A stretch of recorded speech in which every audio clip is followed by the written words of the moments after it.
what does the path to recovery for those affected by narcissistic abuse, especially from a parent? What does the path to Mhm. recovery look like for them? Well, the first step is actually just in recognizing what actually narcissistic behavior is. What is a narcissist?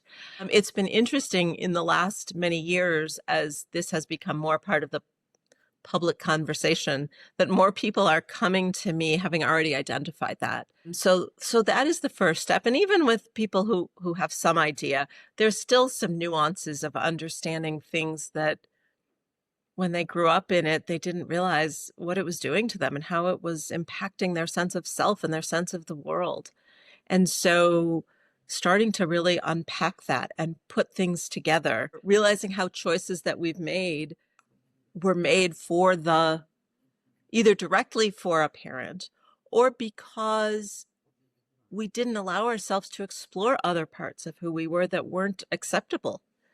And so there's this whole undoing of how these people learn to believe about themselves and the world from this old system versus bringing in a much broader set of possibilities for them. Mm. I think for some people, there's a lot of work around what does this mean if I accept my parent is a narcissist? What does this say about me? What does this say about the relationship? How do I still want this person in my life? If so, how? Mm. Sometimes there's this real reluctance to go back and look at a person's childhood because they don't want to rock the boat of this better relationship. And I think of this in terms not of going back to shame and judge and attack their parent, but to witness what their childhood experience was like. But if we aren't really looking at what that experience was like for that person as a child, there's an important piece of the understanding and of the work that gets missed.